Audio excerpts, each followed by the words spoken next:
Point I think कनक से really put it कि last 6 month बहुत चेंजेस हुए हैं, ठीक है. Axis bank was one of the good and I think सबका अच्छा प्यार मिला था, लेकिन फिर लास्ट 2 साल का परफॉर्मेंस का इशू था. व्हाट वी रियलाइज इज कि जब हम बैलेंस एडवांटेज फंड के फंड्स में हम लोग फंड में जो ढूंढ रहे थे इंडस्ट्री में, ठीक है, इंडस्ट्री में एक चीज़ देखिए कि ओवरऑल फाइनेंशियल इंस्टीट्यूशन में हाइब्रिड फंड सबसे अच्छा मैनेज कौन कर रहे हैं आज की तारीख में. नॉट इन म्यूचुअल फंड में, ओवरऑल बता रहा हूँ, ओवरऑल में.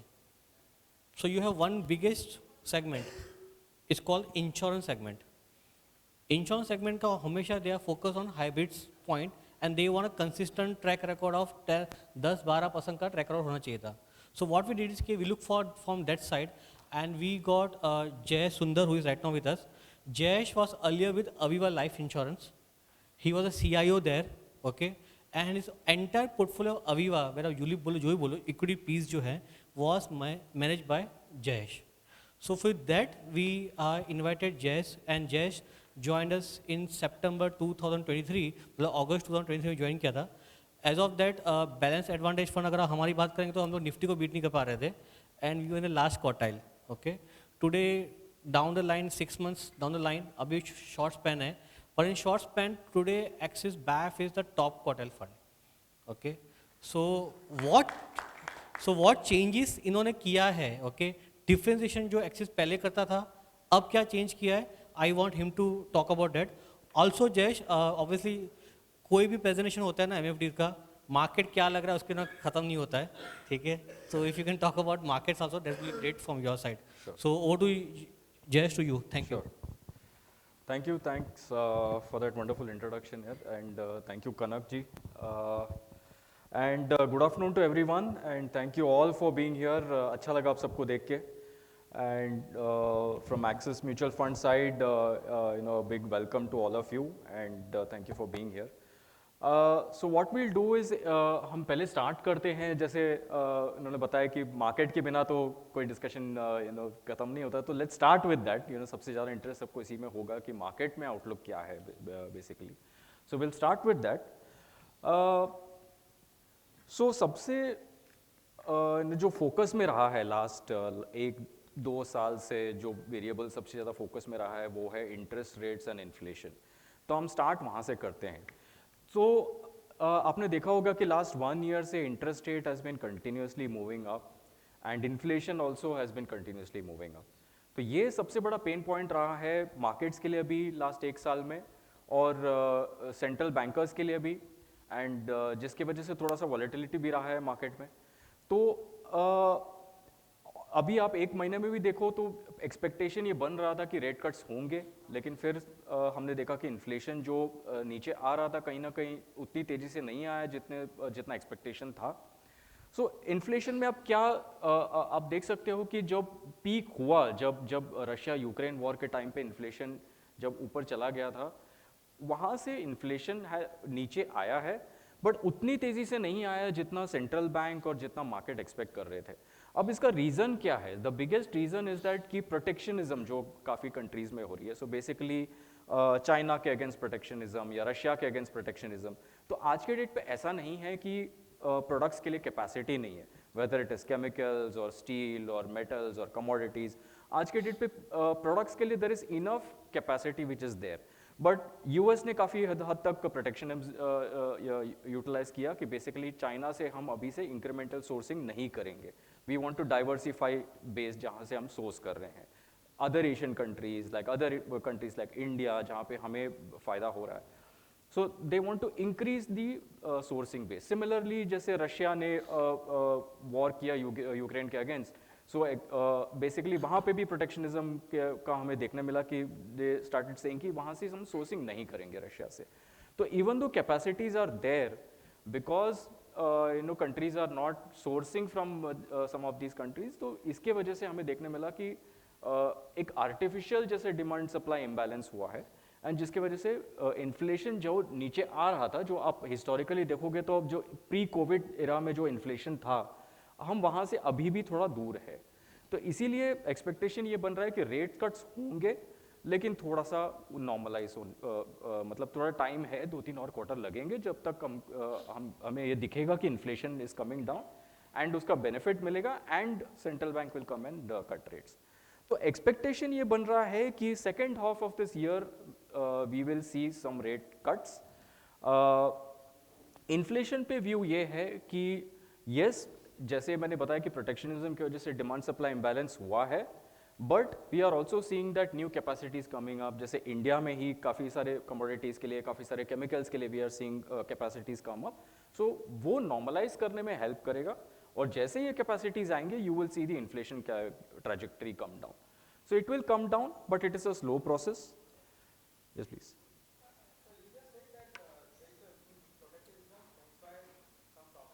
Sure, sure.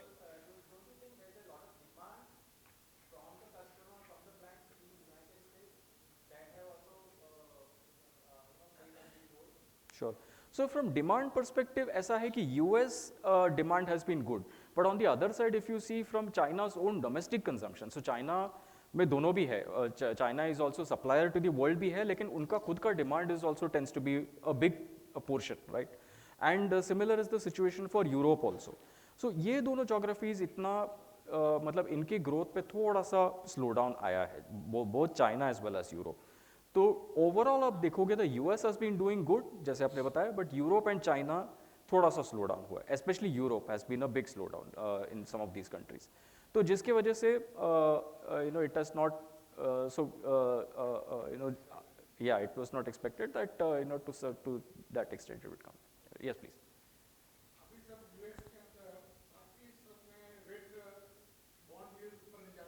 Correct. Right. Do you think that again the quantitative easing will come back and again push up the inflation in US? So right now we are seeing inflation trajectory come down. जैसे मैंने बताया कि ये जो normalization है कि आज मैं A कंट्री से नहीं सोर्स कर सकता हूँ, तो I have to source from B country, तो वहाँ पे कैपेसिटी आने में थोड़ा टाइम लग रहा है. ऐसा नहीं है कि कैपेसिटी नया बनेगा, वहीं लोग जहाँ पे ये सारे तो normal commodities and normal products है, तो जहाँ पे स्केल अप होने में टाइम लगेगा. तो व्हेन दैट कम्स अप तो you will see inflation coming down. So हमें ये लगता है कि it is a delayed process rather than कि ना ये जो आप बॉन्ड यील्ड्स का क्वेश्चन आप पूछ रहे थे, तो बॉन्ड यील्ड्स जो ऊपर जा रहे हैं it's a temporary phenomenon, and we think that eventually because growth इतना अच्छा नहीं कर रहे हैं, जैसे इन्होंने पूछा था कि ग्लोबल डिमांड इज ऐसा नहीं है कि बहुत ही अच्छा है. Because of that and supplies coming in, we see that inflation eventually will come down, but it is a slow process rather than कि you know जैसे पहले लग रहा था कि बहुत तेजी से नीचे आएगा, अब ऐसे लग रहा है कि this will be a process which will happen towards the second half of the year. As far as treasury is concerned, yes, you're right that you know China has not been incrementally investing into treasury to that extent, but ये जो quantitative easing है that is a later part. So initial portion पे what we will see is probably rate cuts happening, and probably if you know growth slows down we can potentially see quantitative easing also come, but that is a 2-3 year phenomenon if at all that happens. So जैसे the right hand side chart में आप देख सकते हो कि you know it is on a pause mode. एक तो चीज सर्टेन है कि यहाँ से इंटरेस्ट रेट ऊपर तो नहीं जा रहे, so we are on a pause mode. When the cut will happen is the key question. So our estimate is that it will be slightly more back ended.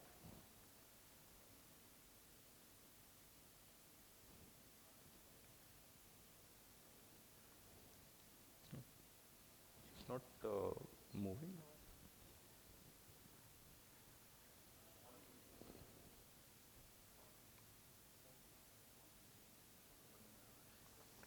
Inflation also, because the production going up during the upcoming season, we will see food inflation also cooling off. So which is why looks like कि India is in a very sweet spot कि India के लिए inflation ना कोई बड़ा issue है जैसे global के लिए है, और food का जो ये है वो भी eventually जैसे monsoon play out होगा we will see food inflation also come off. Again one more good news for India is the domestic जो हमारे इकोनॉमी है जो काफ़ी बेटर कर रहा है versus global. So if you see consumer sentiment for example, right, one of the important indicators of the health of the economy, तो वो काफ़ी अच्छा कर रहा है. तो कंज्यूमर सेंटिमेंट में आप देखोगे तो स्पेंडिंग जैसे ऑटो सेक्टर बहुत अच्छा कर रहा है, जो डिस्क्रिशनरी सेक्टर्स हैं जहाँ पे स्पेंडिंग होता है, real estate, auto, travel and tourism, hotels, ये सारे सेक्टर्स जो हैं काफ़ी अच्छा कर रहे हैं. तो that is a very good sign of positivity in the economy, of spending power, of growth. And that also is seen in other जो फैक्टर्स है, जैसे PMI इज एक इंडिकेटर होता है of manufacturing. So manufacturing services का एक indicator होता है कि विच शोज कि अगर ये जो ब्लैक लाइन है उसके ऊपर है तो we are in a growing phase, और उसके नीचे होता है तो we are in a declining phase. तो कोविड के टाइम पे we had a very big decline, but वहाँ से कंसिस्टेंटली हम एक्सपेंशन फेज पे है. तो बोथ सर्विसेज एंड मैन्युफैक्चरिंग दोनों भी has been doing very well. And again, industrial production is the core industries like coal production, electricity, manufacturing is the industrial production indicator. That also has been steadily above the expansionary zone. External factors, so जो forex cover है, currency, import export balance, again we are very robust and काफ़ी strong position पे है यहाँ पे. Import cover देखोगे तो almost 1 year of imports we can manage, so we have enough foreign currency reserves today. Foreign currency reserves is almost again close to the all-time highs. जो Russia Ukraine के time पे थोड़ा सा imbalance हो गया था because of crude and everything going up. Now we are again back to the historical levels जो forex currency reserves है. And because of which we are very well covered. जो इम्पोर्ट रिक्वायरमेंट्स है उसको cater करने के लिए हमारे पास एडिक्वेट फॉरेन करेंसी रिजर्व्स है. Service balance also in terms of what we export, IT exports, या that also has been doing quite well. So because of which our currency has been very stable. Currency, yes, काफ़ी लोगों को ये रहता है कि अरे रुपये तो 82, 83 चले जा रहे हैं, बट relatively आप compare करो versus US dollar and relatively versus some of the Asian currencies, we have been doing pretty well. So yes, it has been moving up, but it is close to fair value. तो जो हम ये comparison करते हैं is versus US dollar, other developed economies and versus other emerging economies, we have been doing very well.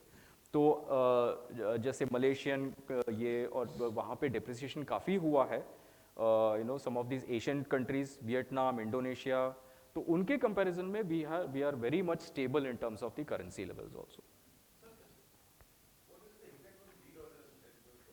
Sorry, so I don't think de-dollarization is something which we need to worry about in the near future, because it's some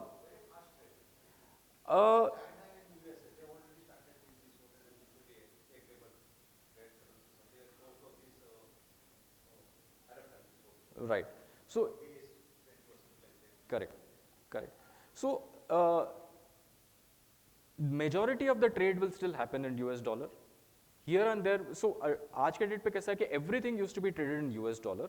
Now we have some options there, but it is not going to change the way trade and the balances happen. So there will be some imbalances in terms of other currencies, but it is not going to change. It's not going to have a major impact in terms of acceptability of US dollars. So this has been the big story for India in terms of capex, the projects under implementation. So we have seen capex from the government side, that has been the big driver of the economy, जो आज हम काफ़ी अच्छा कर रहे हैं in terms of inflation, in terms of growth. So capex has been the big story, जिसकी वजह से हम काफ़ी अच्छा कर रहे हैं. तो गवर्नमेंट ने पहले से ही काफ़ी steps लिए थे during the COVID time, जब ये PLI schemes introduce हुए थे to ensure that कि ये सारे जो प्राइवेट सेक्टर है ये आए, कैपेसिटीज़ डाले टू इंसेंटिवाइज देम. तो आपको याद होगा कि कॉर्पोरेट टैक्स रेट कट हुआ था कोविड के पहले, तो काफ़ी कॉर्पोरेट्स आज with lower tax rate they are very much profitable in terms of setting up new ventures, जो पहले नहीं कर सकते थे because of the capital requirements, जहाँ पे प्रॉफिटेबिलिटी इनिशियली कम होता है. तो नाउ दे कैन स्पेंड, वो केपेक्स कर सकते हैं to set up these capacities.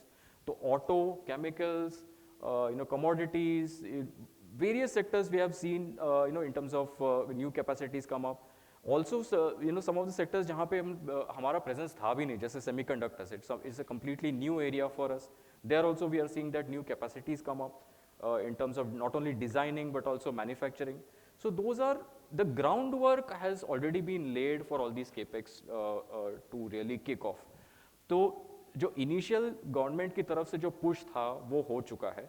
अभी अगले 5 साल यू विल सी ये सारे कम इनटू प्रोडक्शन, ये फैक्ट्रीज आप प्रोडक्शन में आ जाएंगे तो उसका बेनिफिट आएगा. And government themselves have been spending so in terms of port infrastructure, roads and highways, and that has already been playing out in the last 5 years. Also, lot of these sectors, for example, defense, right? Defense has always been a domestic story. Now, defense companies are becoming very much export competitive also. So we are seeing that some of the defense companies where there was continuous order flows coming in from the government side, now are seeing a scenario जहाँ पे export से भी इनको काफ़ी orders आ रहे हैं. So last 5 years has been completely led by government capex, and जो domestic में जो उनको ग्राउंड वर्क करना था, डोमेस्टिक में जो पुश और सब्सिडी लेके आना था टू एंश्योर दैट जो प्राइवेट सेक्टर भी इन्वेस्ट करें to in all these sectors, that is now started to bear fruit. And अगले 5 साल you will see private capex यहाँ से पिकअप होना स्टार्ट होगा, which will be next growth driver for us. So that was on the macroeconomic situation. Now markets पे आ जाते हैं. Now markets obviously close to all-time highs. Nifty 22,000 plus, and what, that is a big question that what now, आगे यहाँ से आगे क्या. तो in terms of valuation अगर हम देखें तो valuation is always in terms of price to earnings ratio. तो जैसे आप देख सकते हो कि जो blue dotted line है, that is the average historical for last 10 odd years. तो historical से काफ़ी आगे चल रहे हैं हम लोग. तो ये एक कंसर्न हमेशा बना रहता है कि ठीक है, इकोनॉमी तो बहुत अच्छा कर रहा है, अर्निंग्स ग्रोथ बहुत अच्छा है, एक्सटर्नल इकोनॉमी अच्छा है, सब कुछ अच्छा है, बट वैल्यूएशन तो इज वेरी स्ट्रेच, यहाँ से अपसाइड कैसे बनेगा. तो मार्केट में हमेशा वैल्यूएशन को अलग से नहीं देखा जा सकता, वैल्यूएशन को अर्निंग्स के साथ जोड़ के देखना चाहिए रहता है हमेशा. तो आप देख सकते हो कि last 1 or 2 years continuously Indian market has seen earnings upside. तो earnings upside मतलब क्या है? So basically lot of these Nifty stocks या Nifty 500 या Nifty 50 के stocks है, continuously they have been seeing positive earnings surprise. So अगर analyst या market expects X number of profits to be delivered by these companies, it has always been X plus something. So that is played out in the last many quarters, except for last 1 quarter, probably continuously for last 4-5 quarters, we have seen that market has always surprised on the earnings. So जब ये situation होता है कि earnings पे surprise आता है, तो valuation हमेशा higher side पे होता है. And that is expected to continue because of the government thrust. And whenever now it's a given that the current government will come stronger majority के साथ आएगी, तो और ज़्यादा reforms पे और focus होगा, and that momentum जो earnings पे momentum है वो बना रहेगा अगले 4-5 साल के लिए. So which is why what we are seeing is that कि this valuation which is there probably will sustain at these levels. Yes, valuation higher है, बट जब तक अर्निंग सपोर्ट है, जब तक गवर्नमेंट का पुश है, जब तक companies keep on delivering on the profits, you will see that this valuation is sustainable. That is what we have even seen historically also. Yeah. So it's very difficult. जो average valuation है उसके सामने आप बोल रहे हो कि जो Correct. कंपनी का जो growth है, Right. वो earnings अच्छा कर रहा है. Right. So at what time, at what point we should be cautious that now we should Sure. increase our Sure. equity exposure. Sure. Sure. वो कैसे हम लोग प्लान कर सकते हैं? Sure. So when companies stop delivering on growth या फिर growth में surprise आना start हो जाए, तो मैं आपको एक एग्जांपल देता हूँ कि जैसे फाइनेंशियल सेक्टर, राइट, एक्सपेक्टेशन ये था कि क्रेडिट ग्रोथ डबल डिजिट चलते जा रहे for many quarters now. Expectation ये था कि कहीं ना कहीं क्रेडिट ग्रोथ विल जो बैंक्स के जो क्रेडिट ग्रोथ है, जो लेंडिंग करते हैं हम लोग, that growth will start to come off because quarter to quarter they have been growing. तो ये स्लो डाउन होना स्टार्ट होगा, बट आप देखोगे कि वो एक्चुअली तो इंक्रीज हो रहा है अभी last 2-3 months has been the data point suggest that credit growth is actually better, कि पहले से अच्छा कर रहे हैं हम लोग।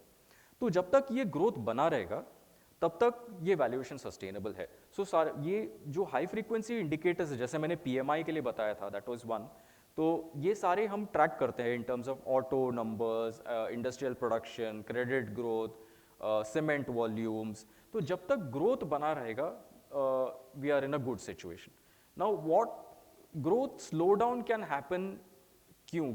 एक तो हो सकता है कि ग्लोबल में कुछ हो गया, right, if there is some global geopolitical impact जिसके वजह से कमोडिटीज पे इम्पैक्ट आया या फिर एक्सपोर्ट्स पे कहीं इम्पैक्ट आ गया, तो वो एक रीज़न हो सकता है कि ग्रोथ स्लो डाउन हुआ। या फिर government doesn't deliver on its promises, जो मार्केट थोड़ा बहुत आज फैक्टर इन कर रहा है कि private capex in terms of PLIs, और ये अगर नहीं डिलीवर कर पाते हैं तो then you will see growth slow down. So if those two factors doesn't happen, looks like कि the growth will be maintained and because of which the valuation भी sustain होगा।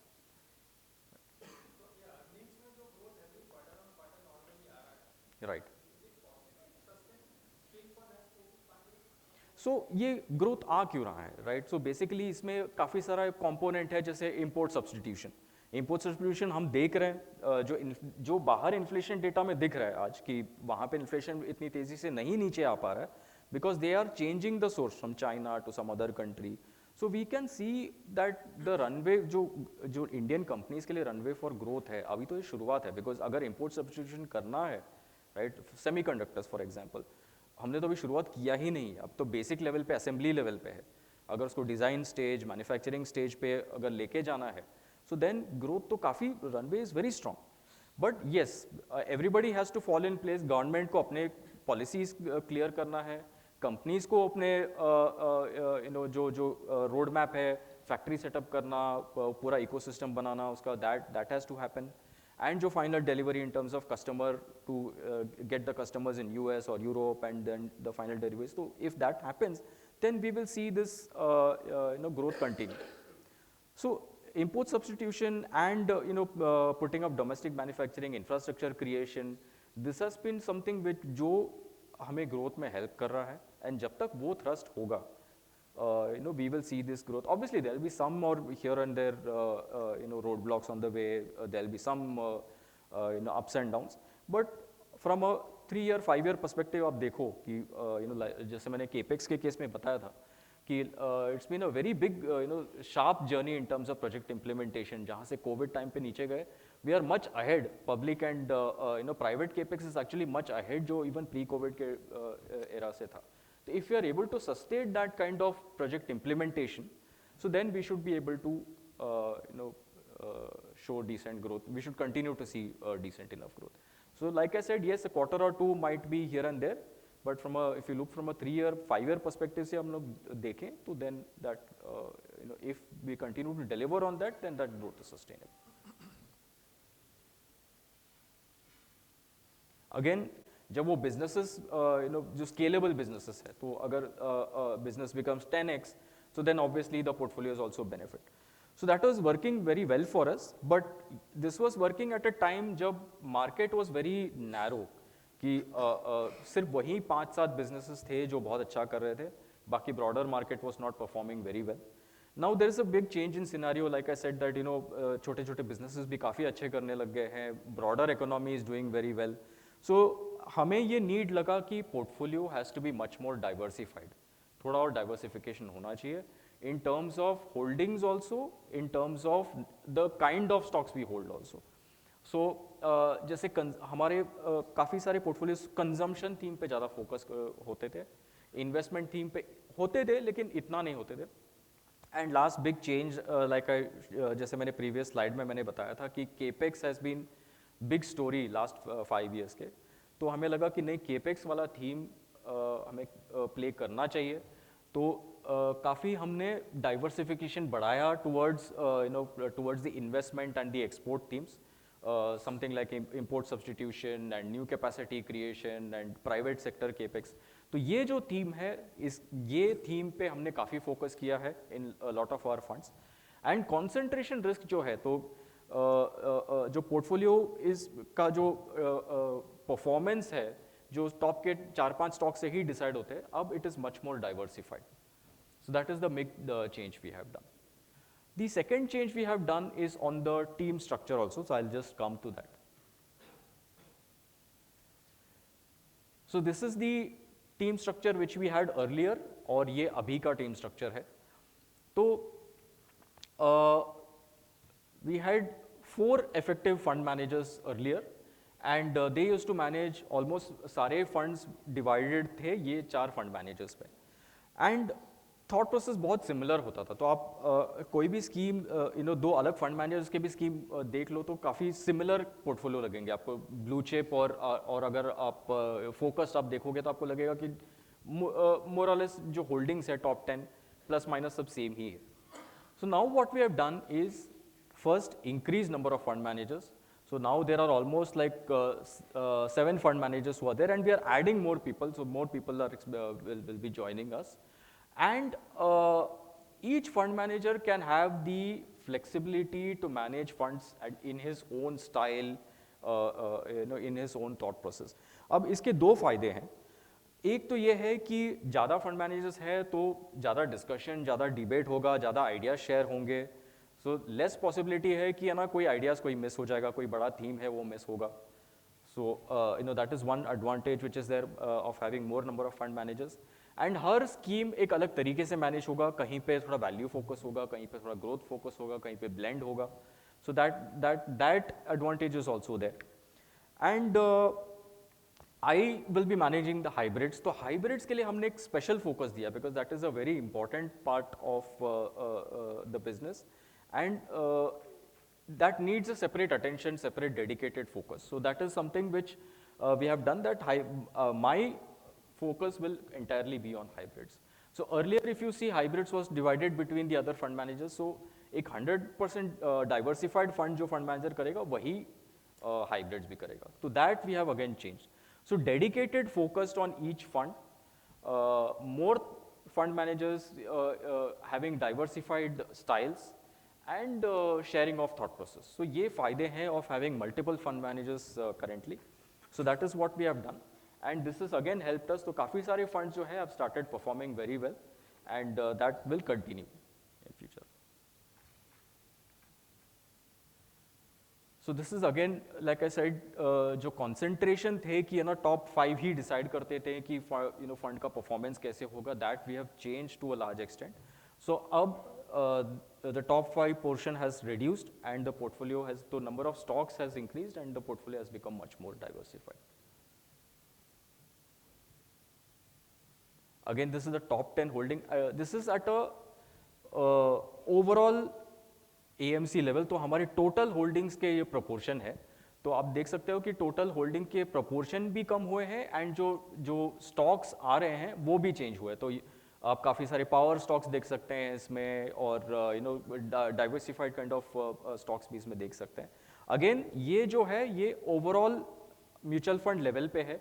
इंडिविजुअल पोर्टफोलियो देखोगे तो आपको दिखाई देगा कि उसमें भी काफ़ी डाइवर्सिफाइड पोर्टफोलियोज है. Okay, so anything, any questions on Axis specifically? Yeah, please. No, sir. So I will be looking at the equity. So debt is a completely different team which is there. Again, we have one of the biggest, fixed income teams in the industry. So we have credit analyst also, and fixed income fund manager also. So we have a complete team for that, for the fixed income side.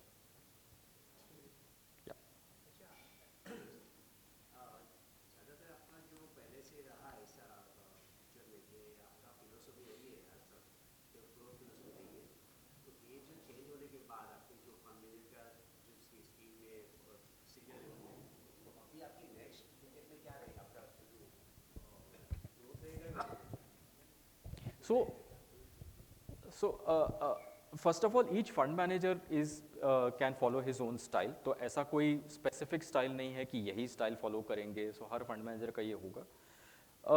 More than growth or value, our focus will be on earnings. तो earnings कहाँ पे है and उसको कैसे capture करना है right investment themes को कैसे कैप्चर करना है, that will be the focus of the fund. And the other thing is जो एक्सेस हमेशा जाना जाता था for you know is the quality focus. तो we will not dilute on the quality side, we will look at more diversified. जैसे capex वाले themes हम ज़्यादा नहीं देख रहे थे, अब केपेक्स वाले जो हम देख रहे हैं। One more example is PSUs, हम ज़्यादा PSUs नहीं देख रहे हैं, तो PSUs selectively we are looking at it, जहाँ पे अर्निंग्स दिख रहा है कि हमें on the ground things have change, कि ना वो PSU में कुछ because of government policy becoming more better, और you know government making changes in terms of the structure of the organization, जिसकी वजह से वो अब बेटर रन हो रहे हैं। तो ऐसे कुछ चेंजेस हमें दिख रहे हैं, तो we are okay to include PSUs as well. So those are the changes which we have made. So it will be earnings focused and predominantly because it is earnings focused, the growth will be a major this one, but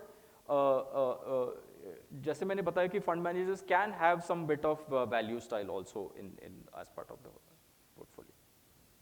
Yes please. तो hybrids पे मैं आ जाता हूँ अभी। ये पूरा section hybrids के ऊपर है, तो वो हम कवर करेंगे सर। तो उसमें I will cover the equity hybrid parcel also.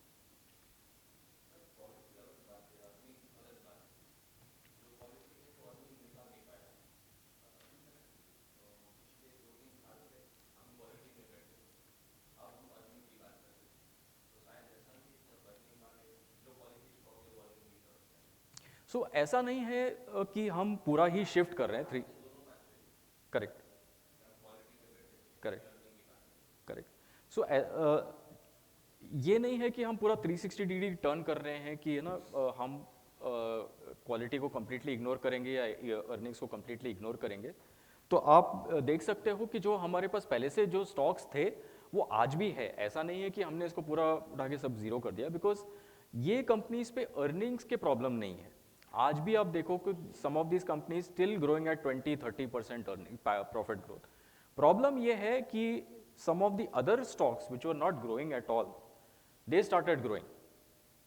So relatively in the valuation वहाँ पे अगर cheaper थे तो they started performing better versus some of these companies, which is what now diversification के इसमें हमने वो ठीक कर लिया है।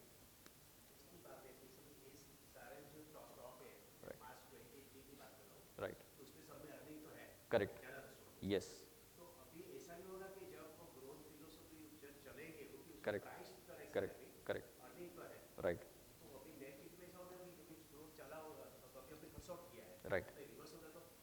सो इसलिए मैं कह रहा हूँ सर कि ऐसा नहीं है कि हम पूरा ही 360 डिग्री टर्न कर रहे हैं, we are not exiting the stock. ऐसा नहीं है कि हमने पूरा ये स्टॉक्स निकाल दिया, हमने डाइवर्सिफाई कर लिया है ताकि अगर ग्रोथ स्टाइल भी चले तो we will be benefiting from that also. That has been the हमारा जो स्पेशलिटी था कि ग्रोथ आइडेंटिफाई करना, that is still there to a large extent. So that style will continue to be there as part of the portfolio, but we have introduced some bit of other stocks also, जहाँ पे where we feel that again selectively, where we feel that on the ground things are changing. For example, PSU का मैंने आपको example दिया कि जैसे defense ले लो आप, PSU defense में there is on the ground definitely there is a change which is there. So we are okay to look at those stocks जहाँ पे earnings we are able to see the profitability, we are able to see the change in terms of the way it is managed, government policies, ordering style. So defense में for example right मैंने पहले जैसे example दिया था कि now they have started getting export orders. So कुछ तो ठीक हो रहा है जिसकी वजह से भी export orders भी आ रहे हैं, right? So those are stocks we are okay to see जो पहले हम लोग नहीं देखते थे because of capital allocation issues etc. Because government has also taken steps to improve those, so we are okay to now look at those stocks. So those are the additional diversification which we have done apart from the growth focus which we already had. तो ऐसा नहीं है कि growth is completely out of the window या हम अभी पूरा ignore कर रहे हैं। तो अगर growth style चलेगा तो still we will be majorly benefited because of that.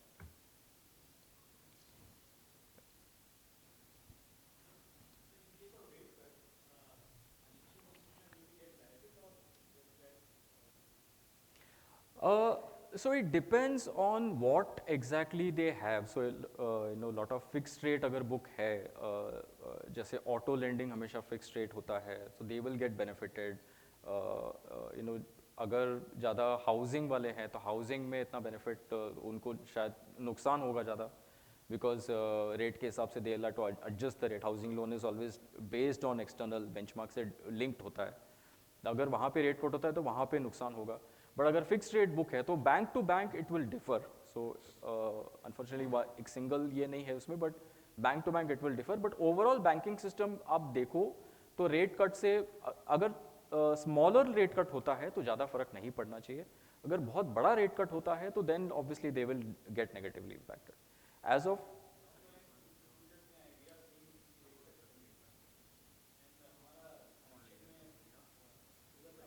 Correct. So like I said, I mean smaller rate cuts can be easily absorbed. In fact ये होता है कि छोटे रेट जब होते हैं तब डिमांड भी आ जाता है आपका.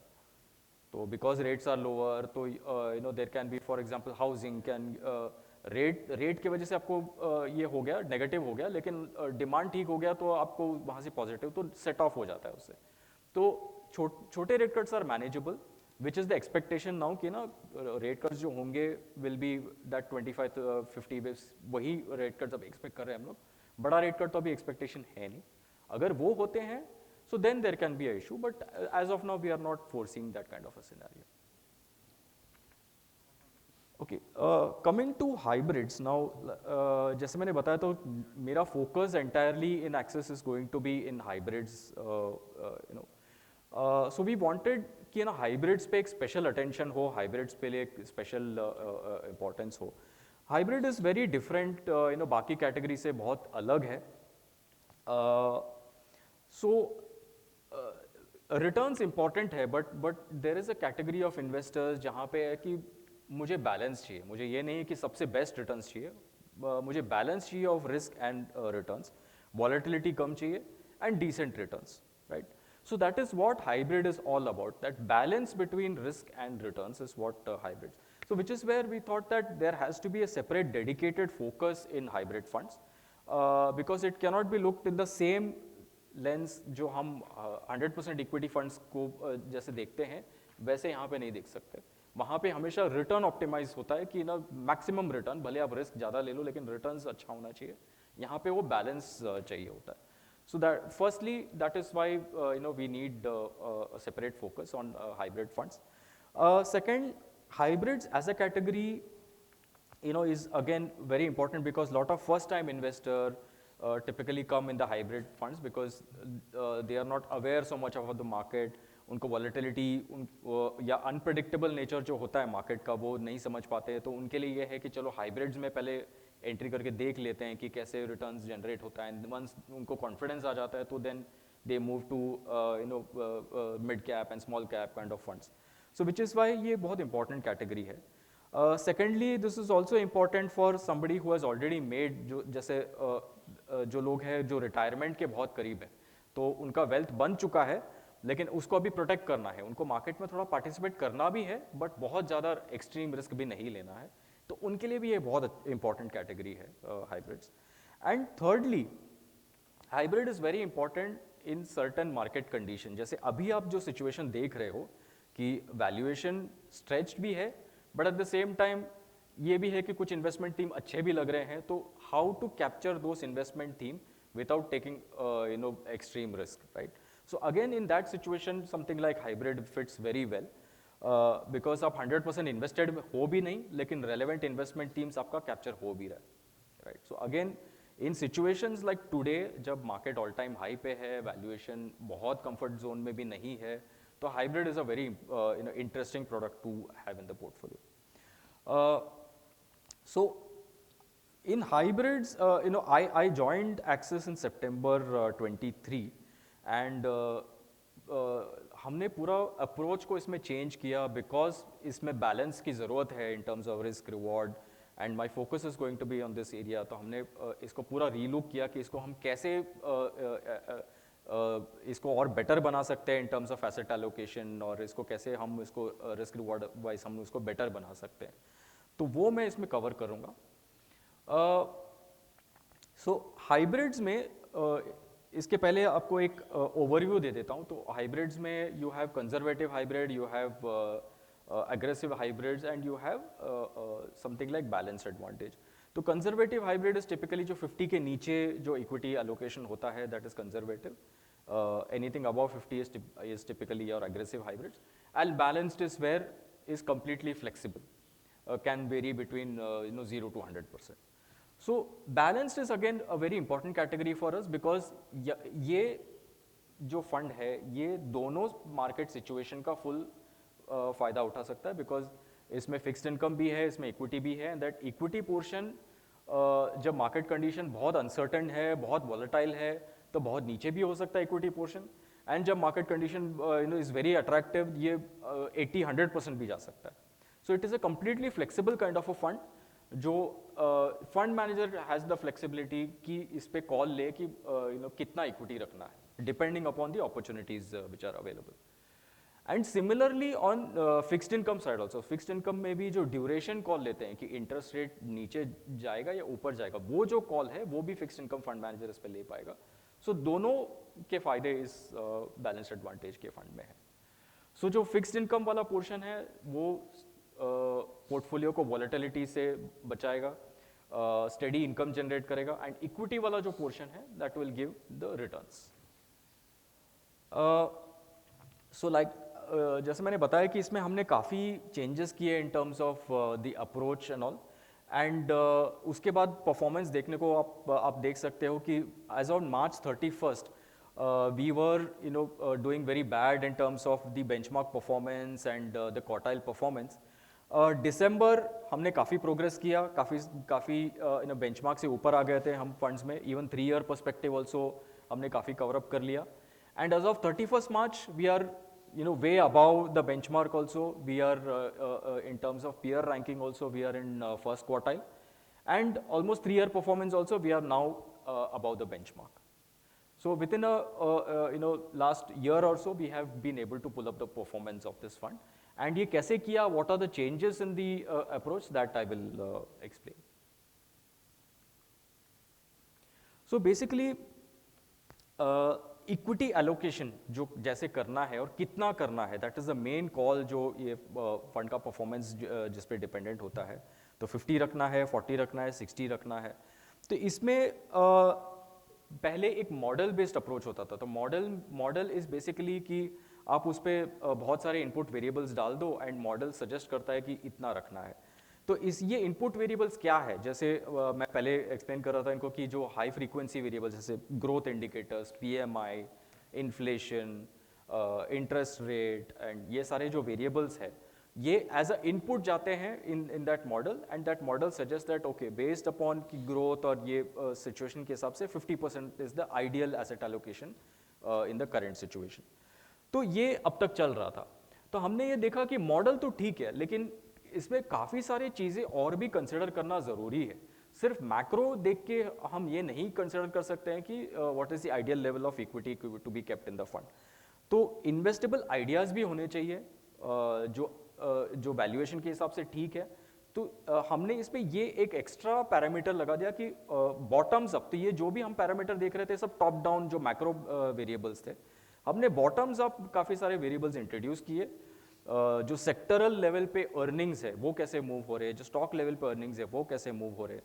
तो इकोनॉमी तो बहुत अच्छा कर रहा है, ठीक है, लेकिन इकोनॉमी में स्टॉक्स भी ऐसे हैं जिसमें मैं इन्वेस्ट कर सकता हूं, जो वैल्यूएशन वाइज ठीक है, जिसके अर्निंग्स ठीक है, वो भी देखना बहुत ज़रूरी है. अदरवाइज वो आपको आइडियल आउटपुट नहीं मिलेगा in terms of balance between risk and reward. So that is one big change which we did. The other big change is we have a asset allocation committee. तो सब कुछ model के ऊपर नहीं है. तो आज तो मार्केट कोई मॉडल के ऊपर नहीं चलता है. ये मॉडल देखना अच्छी बात है, तो हम भी मॉडल देखते हैं, लेकिन यू कांट 100% हम मॉडल पे डिपेंडेंट नहीं हो सकते. तो हमने एक बड़ा चेंज जो किया है एसेट एलोकेशन कमेटी, इसमें CIO, head of equities, fund managers, दोनों डेट और इक्विटी के जो फंड मैनेजर्स है वो इसमें पार्टिसिपेट करते हैं, और एक डिस्कशन होता है based upon all the variables. तो उसमें फुल 360 डिग्री वेरिएबल्स के ऊपर डिस्कशन होता है, right from macro, stocks, and even some of the sentimental indicator जैसे कि FII फ्लोज, जियोपॉलिटिक्स. तो जैसे लास्ट 1 साल में आप देख सकते हो कि इंडिया तो बहुत अच्छा कर रहा था, लेकिन बिकॉज ये सब यूक्रेन और ये सब के जो चल रहे थे, तो उसके वजह से Indian market was not performing that well, right. तो ये भी फैक्टर्स देखना बहुत ज़रूरी है, सेंटिमेंटल जो फैक्टर्स है, FIIs, ये फ्लोज एट्सेट्रा. तो वो भी एज अ इनपुट हमने इसमें डाला। एंड ये एसेट एलोकेशन कमेटी मंथली एक बार मिलता है एंड उसमें डिस्कस होता है ये सारे variables, and then we decide कि this is the based upon risk and based upon the opportunities available, this is the ideal level of equity to be kept. So ये सारे फैक्टर्स है जो हम देखते हैं। तो वी स्टार्ट विथ वैल्यूएशन, जो पीई रेशियो है। तो not only at overall level but sector level पे भी हम देखते हैं कि चलो ये सेक्टर पे वैल्यूएशन, जैसे मैंने पहले भी बताया था कि सिर्फ वैल्यूएशन को अलग से निकाल के नहीं देख सकते, अर्निंग्स भी देखना बहुत ज़रूरी है। तो ये हम सेक्टर लेवल पे भी देखना स्टार्ट किए हमने कि बेसिकली अगर बैंकिंग सेक्टर है तो बैंकिंग सेक्टर एक्सपेंसिव है, क्यों है, अर्निंग्स कैसे इस पे पैन आउट हो रहा है ये बैंकिंग सेक्टर में, तो वो हमने देखा एज अ इनपुट हमने इसमें ऐड किया। Some of the global parameters जैसे inflation, yield curve and geopolitics obviously which has been बहुत इंपॉर्टेंट पार्ट ऑफ ये बन गया है लास्ट 2 years में, जियोपॉलिटिक्स पे डेवलपमेंट्स क्या है वो स्टडी करना। तो ये सारे 5 फैक्टर्स हम देखते हैं before deciding on the asset allocation. So on a monthly basis ये रिव्यू होता है कि इफ यू आर कीपिंग 40 और 50 और 60, if it is the correct asset allocation to be kept at that time, इसको नीचे करना चाहिए, ऊपर करना चाहिए, based on opportunities available and based upon all the global and domestic factors. So ये जो approach है, this has resulted in our performance really improving. तो इसका मैं आपको एग्जांपल देता हूँ। तो नवंबर में हमने इक्विटी एक्सपोजर, जैसे बैलेंस एडवांटेज में हम 60% इक्विटी चला रहे थे, दैट 60% हमने इंक्रीज करके इसको 70% लेके गए। एंड वैल्यूएशन तभी भी काफ़ी एक्सपेंसिव थे, बट हमने उसको फिर भी हमने इंक्रीज किया बिकॉज सेक्टर लेवल पे हमें काफ़ी सेक्टर्स दिख रहे थे जहाँ पे earnings momentum was very positive. Again from a global and domestic perspective things were improving. तो कैसे improving, inflation was coming of, तो एक एक्सपेक्टेशन जो था कि इंटरेस्ट रेट कंटिन्यूसली ऊपर जा रहे हैं, दैट वाज वो तो समझ गया कि चलो अब इंटरेस्ट रेट यहाँ से और ऊपर नहीं जाएंगे, सो वो एक पॉजिटिव हुआ। अगेन फ्रॉम डोमेस्टिक पर्सपेक्टिव, हमेशा इलेक्शन ईयर में हम देखते हैं कि काफ़ी वॉलेटिलिटी होती है मार्केट में, बट इस बार क्योंकि ये है कि एक कॉन्फिडेंस है कि existing government will come back with a good majority and they will keep implementing those policies the same way जो पहले करते आ रहे हैं, तो वो वॉलेटिलिटी इस बार शायद नहीं देखने को मिलेंगे जो हर साल इलेक्शन से पहले होता है। So that was again one more factor which we considered. So ये 3 फैक्टर हमने कंसिडर करके हमने डिसाइड किया कि येस, इन्वेस्टेबल अपॉर्चुनिटीज है जहाँ पे अर्निंग्स अपग्रेड दिख रहे हैं, जहाँ पे वैल्यूएशन ठीक है, ग्लोबल और इंडिया मैक्रो बेटर हो रहा है, एंड इलेक्शन का ओवरहैंग इस बार नहीं होगा। So which is why we increased equity allocation in November and December to 70%, एंड वहाँ से मार्केट तो चला ही है obviously, and we got that full benefit जो of that increased allocation to equities. So that is how this asset allocation committee and holistic 360-degree approach is now helping us to perform better in this fund category. Now the way इसमें stock selection और ये कैसे होगा, तो ये again एक तो asset allocation तो हो गया कि 50% या 60% रखना है, but within that 60% large cap ज़्यादा रखना है, मिड ज़्यादा रखना है, स्मॉल ज़्यादा रखना है। Again is a completely flexible approach. जैसे कि अभी हम देख रहे हैं कि स्मॉल कैप में थोड़ा सा फ्रॉथ है, पॉकेट्स में वैल्यूएशन काफ़ी ज़्यादा लग रहा है, तो हमने स्मॉल काफ़ी कम रखा हुआ है, इसमें लार्ज कैप फोकस है, but again that can change, so it's a completely flexible approach. So within that balanced advantage you have a flexi cap kind of an approach. So equity में you can have, depending upon the situation, अगर market में अगर small cap में फिर से अगर earnings में traction आया तो we can increase small cap allocation at that point of time. So that flexibility is there within the equity space. Valuation पे बहुत फोकस है, तो growth at reasonable price is something which we are focusing on, and absolute returns. तो काफ़ी sectors जैसे FMCG नहीं ठीक कर रहे थे, ग्रोथ था लेकिन ग्रोथ बहुत कम है, तो हमने ये डिसाइड किया कि वो सेक्टर्स हमें रखना ही नहीं, राइट। सो एब्सोल्यूट रिटर्न्स पे ज़्यादा फोकस है, तो 7-8% अगर मुझे फिक्स्ड इनकम में ही मिल रहा है तो मुझे कोई ज़रूरत नहीं है कि to have exposure to some of these slow growing sectors. So this is again the stock selection process which एक बार हम इक्विटी हमने डिसाइड कर लिया कि 50% रखना है, 60% रखना है, तो within that stock selection will be का focus will be absolute return कैसे बनेगा, and which market cap category will has better risk reward. तो स्मॉल कैप ऐसा नहीं कि हम स्मॉल कैप नहीं रखेंगे, बट स्मॉल कैप में अगर अर्निंग्स ज़्यादा तेज़ी से नहीं ग्रो हो रहा है या फिर वैल्यूएशन और अट्रैक्टिव नहीं है वर्सेस मिड और लार्ज कैप, ऐसा कोई रीज़न नहीं है मेरे लिए कि स्मॉल कैप होल्ड करने के लिए। But at the same time अगर कुछ अच्छा इन्वेस्टमेंट अपॉर्चुनिटी मिल जाता है स्मॉल कैप में, वी विल नॉट शाई नहीं करेंगे कि basically to have some exposure to the small cap space as well. So यहाँ पे वो मिक्स दिया हुआ है। सो 81% रफली अभी लार्ज कैप एक्सपोजर है, but we have decent enough exposure to the mid and small caps as well. And some of the sectors जहाँ पे हमने एलोकेशन इंक्रीज किया था which really helped us, so PSUs, auto, hospital and health care, so these are the sectors which we increase the allocation, and ये सारे sectors ने अच्छे किए। तो जो पैरामीटर्स मैंने बताए थे कि अर्निंग्स जहाँ पे जो सेक्टर में दिख रहा है वहाँ पे, तो जब 60 to 70% हमने किया, तो दीज आर द सेक्टर्स जहाँ पे हमने इंक्रीमेंटल मनी एलोकेट किया, right. And within PSUs, we have banking as a space and defense. So these are the two areas which we are very positive on. ये एक historical trend है कि हमने ये फ्लेक्सिबिलिटी कैसे, ये तो मैंने एक एग्जांपल आपको दिया कि नवंबर में हमने कैसे इंक्रीज किया जिसकी वजह से हमें फ़ायदा हुआ, बट हिस्टोरिकली आप देख सकते हो कि जैसे हम कोविड का जो वेव्स हैं, जो क्लैरिटी आने लग गया कि how things are going to pan out, we kept on increasing the equity allocation. And जैसे रशिया यूक्रेन के टाइम पे जब market was down and there domestic economy was doing well, we slowly kept on increasing the equity allocation to get the benefit from it. So that also helped us.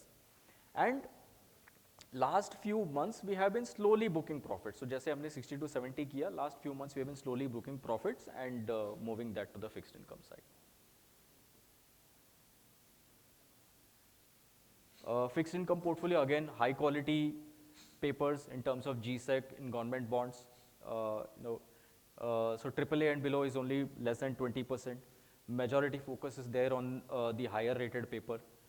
And active duration call, तो इसमें भी rates के जो नीचे या ऊपर जाने के expectation है उसके हिसाब से active duration calls लेते हैं, तो when yields come down तो उससे भी portfolio को benefit मिलता है। Lastly, these are some of the products which we have on the hybrid side. We have aggressive hybrid, you have multi-asset, balanced advantages somewhere in between, and conservative में ये plans है. And solution oriented में we have the retirement and children's gift plan. So coming to the performance, balanced advantage and retirement, these are the two funds which have done extremely well for us. Hybrid, yes, आपका question था कि hybrid में performance, तो ये जो approach मैंने अभी आपको बताया इन टर्म्स ऑफ कि कैसे रिस्क रिवॉर्ड को बैलेंस करना है, अर्निंग्स फोकस में कैसे देखना है कि कौन से सेक्टर्स में ज़्यादा बेटर आपको रिटर्न्स बनेगा with minimal amount of risk, so वो सारे हमने बाकी फंड्स में भी इम्प्लीमेंट किया है। तो आपको इसका जो रिजल्ट है वो फोर्थ कमिंग क्वार्टर्स में दिखाई देगा। तो वीवर सर अभी आप देखो तो परफॉर्मेंस इज नाउ, जैसे आप देखो तो dynamic plan 1 year has given 34% returns, so that now has started to improve. तो काफ़ी इंप्रूवमेंट अभी एक साल में 34% रिटर्न्स आया है। आप थोड़ा सा लॉन्गर टर्म भी देखोगे तो it has improved quite a bit, अभी डबल डिजिट में आ गए हैं, 3 ईयर इज नाउ 12%। सो जो conservative obviously equity level is lower इसलिए आपको कम दिख रहा है, 40% ही इक्विटी है उसमें, बट जो हायर अग्रेसिव जो प्रोडक्ट्स,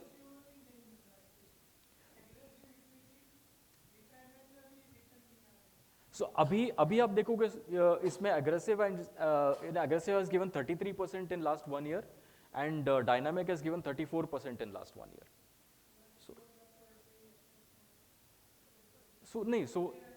सो धीरे धीरे that performance is now starting to come. जैसे बैलेंस में भी आप देखो तो 28% है।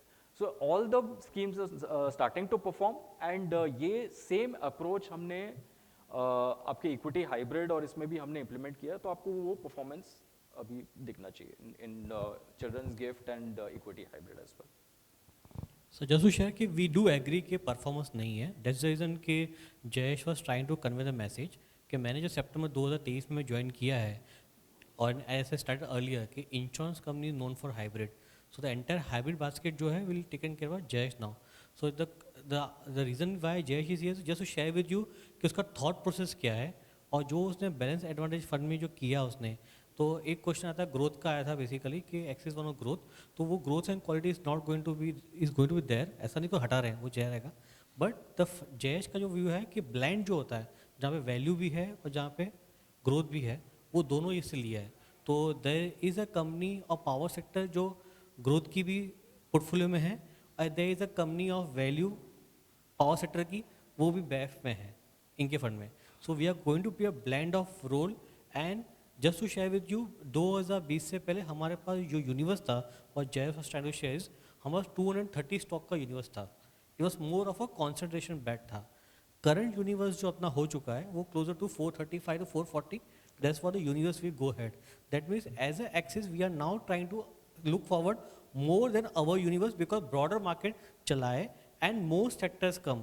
Please try to understand that point के what we are saying is के हमारा जो फ्लैगशिप फंड है जो 2009 से हमने स्टार्ट किया है वहाँ पे हमको चेंज नहीं करना है, बिकॉज वो जो है वो हम जानते हैं कि ग्रोथ और वैल्यू का जो भी स्टाइल का जो भी होता है वो इट विल कम बैक, ठीक है। लेकिन उसके साथ as a AMC business we need to have कि जब वो 3 साल ग्रोथ नहीं चलता है मेरे पास ऐसी स्कीम होनी चाहिए जो क्लाइंट को देना चाहिए। बट बैफ ऐसी कैटेगरी है जो कंसिस्टेंट है, it is not about growth and value but कैसे मैं क्लाइंट को FD प्लस का रिटर्न दूं। तो as a AMC we are saying उन कैटेगरी में will play a blended role ताकि कंसिस्टेंट परफॉर्मेंस आता रहे। So that's a point we are trying to share. Just one more point on this, growth value. See, value जो है, value के जो stocks हैं, तभी उसमें value realize होता है जब वो growth करने लगे। तो ये कहना कि ना actually value भी तभी होता है जब उसमें growth आता है। जैसे मैं आपको एक example देता हूँ power stocks। आप 5 साल पहले जाके पावर स्टॉक्स देखोगे ना, पावर स्टॉक्स में कुछ हो ही नहीं रहा था। पावर स्टॉक्स ऐसे ही मतलब स्टॉक प्राइस कुछ रिफ्लेक्ट ही नहीं कर रहा था। अभी लास्ट 2 इयर्स पावर स्टॉक्स इतने इसमें क्यों है, मतलब अपस्विंग में क्यों है? बिकॉज अब वो केपेक्स कर रहे हैं, अब वो ग्रोथ के लिए इन्वेस्ट कर रहे हैं। तो whether it is solar, whether it is hydro और whether it is thermal, coal, whatever it is, अभी वो इन्वेस्टमेंट्स हो रहे हैं एंड अभी डिमांड बहुत तेजी से बढ़ रहा है। Because we are investing in manufacturing, अभी power demand is growing at 7-8%। आप पहले हिस्टोरिकली देखो तो 3-4% से ज़्यादा ग्रोथ आता ही नहीं था इसमें। तो now that growth is starting to come in that sector, इसीलिए वो वैल्यू रियलाइज हो रहा है। तो ये कहना कि ना कि वैल्यू वैल्यू का भी रियलाइजेशन तभी होता है जब वो अर्निंग्स उसमें दिखाई देता है, विच इज़ वाई आई सेड कि ना हम अर्निंग्स पे फोकस करेंगे, वेदर वैल्यू हो या ग्रोथ हो। वो वैल्यू भी तभी रियलाइज होता है जब कंपनी अर्निंग्स शो करती है। So that is the point. So like you mention that ऐसा नहीं कि ग्रोथ या वैल्यू हम गिव अप कर रहे हैं, बट अर्निंग्स पे ज़्यादा फोकस करेंगे जिस पे both the aspects will be realized. So the only point is कि we now have a team strength बढ़ चुकी है। So we have Jay Sundar now coming, we have Sanjay coming from Bandhan Mutual Fund IDFC, who is taking our focus on what he rightly said. We have one more fund manager coming in. So currently the strength set of fund manager and the analyst is close to 20 with Axis Mutual Fund. So that's how we are trying to increase the part. So we also believe कि it's like we have been growing and from यहाँ से लेके अगर AMC the current size of Axis Asset Management 2.7 lakh crore, यहाँ से अगर 5 लाख करोड़ जाना है तो हम ये वेट नहीं कर रहे अभी कि हम लोग 5 लाख के बाद क्या चेंज करेंगे। 5 लाख के लिए मुझे आज क्या करना है, तो उतने size of the fund manager has to be there with us right now. So that's what we are now changing, okay? And just to share with you कि today just to give confidence to you, okay?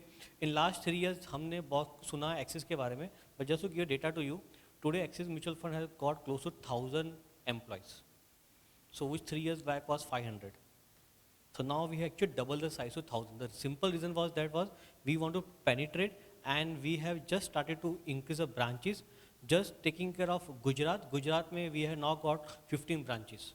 So just want to showcase the seriousness, even though how we want to penetrate. So we are now in Junagadh also, the last branch which is going to come around now. So that's what we are looking forward. So we are here for long term perspective and obviously it's just a patch था.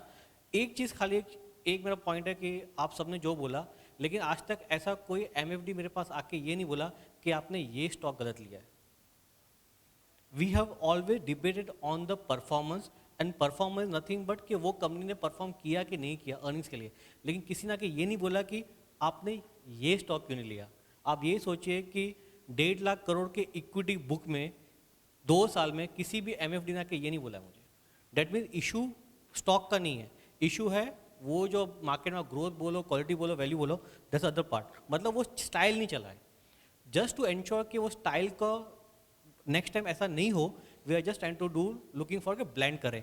और ये मैं नहीं कर रहा हूँ, आज की तारीख में आई थिंक जो वैल्यू फंड मैनेजर्स हैं वो भी आके बोल रहे हैं कि हम लोग अभी ग्रोथ के लिए भी फंड ला रहे हैं. That mean every AMC now realise कि we need to have a blend of portfolio rather going. जो फ्लैगशिप जो वैल्यू रहेगा, फ्लैगशिप जो ग्रोथ रहेगा वो तो रहेगा ही रहेगा, उसके साथ आपका ब्लेंड भी आपका होना चाहिए.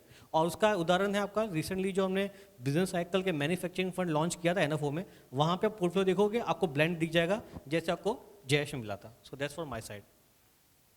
सो if no further question, I know कि सुबह से बैठे हैं, भूख भी लगी है, खाना भी वेट कर रहा है, and we will have a panel जो मेन आपके लिए भी है कि यहाँ से बिजनेस ग्रो करना है. ओके हम बताएंगे मतलब नहीं है, AMC तो अपना प्रोडक्ट बताता है, लेकिन आपके जो मेन बिजनेस पीपल हैं अगर वो शेयर करेंगे तो बिजनेस ग्रो होगा. तो लंच के बाद मैं चाहूँगा, रिक्वेस्ट करूँगा कि आप please be stay here only, we'll continue this session. So Kanak, you want to have something from your side?